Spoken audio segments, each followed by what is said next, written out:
Salut tout le monde, j'espère que vous allez bien. Aujourd'hui, on va vous présenter le Glock 44 en 22 long rifle.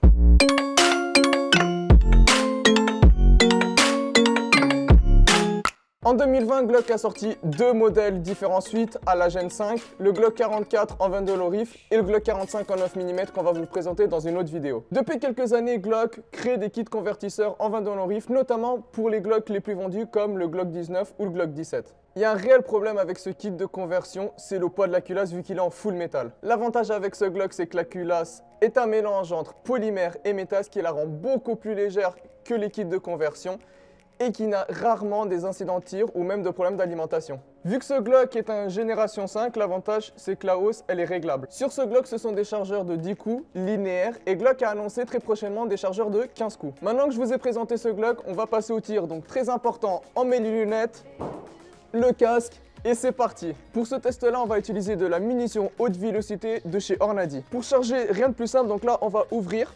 Ok, pour ce test là, bien sûr, on va utiliser juste 5 petites cartouches, ok, en 22 long rifle. Ensuite, pour charger, il y a une petite technique qui est super simple. On prend la petite languette, ok, on la tire vers le bas et on met les munitions comme ceci.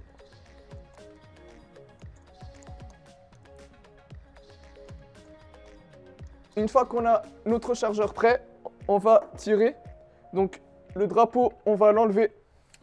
Ok. On va mettre le chargeur 5 coups. Chambrer. Et on va l'essayer. Donc là, on va tirer à 10 mètres sur une cible C50, voir ce que ça donne.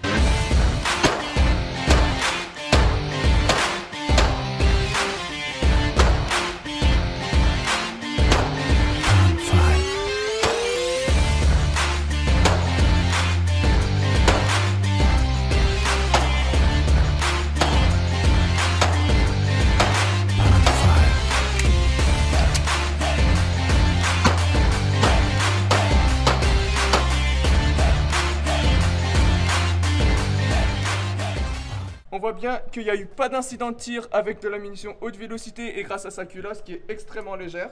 On enlève le chargeur, on vérifie qu'il n'y a pas de munition dedans. On vérifie à l'intérieur que le canon il est vide et on met le témoin de chambre vide. Donc là on vient de tirer 5 coups à 10 mètres, donc vous voyez que le tir il reste assez groupé. Le feeling de la poignée c'est vraiment un Glock 19, c'est la queue de détente du Glock 19 Gen 5. Très bonne sensation. Ça fait bientôt 6 mois que je tire avec cette arme au cercle de tir de Vissou. J'ai tiré plus de 1500 cartouches et j'ai jamais eu aucun incident de tir. Donc à mon avis, ce Glock, il est destiné à 3 tireurs différents. Donc le premier, c'est quelqu'un qui a déjà un Glock en 9 mm et qui veut juste s'entraîner au stand de tir à coût très peu cher vu que la munition coûte 3 fois moins cher vu que c'est du 22 long rifle. Et le prix entre ce Glock et le kit convertisseur en occasion, c'est quasi le même. Donc en plus, l'avantage d'avoir ce Glock là, c'est qu'il y a très peu d'incidents de tir, surtout que la culasse est extrêmement légère et au moins on aura une nouvelle arme avec le même grip que par exemple le Glock 19. Le deuxième type de tireur, c'est comme on est aujourd'hui, donc c'est une arme d'initiation. Donc le cercle de tir de Vissou prête et fait de la location pour les tirs d'initiation qui est une excellente arme.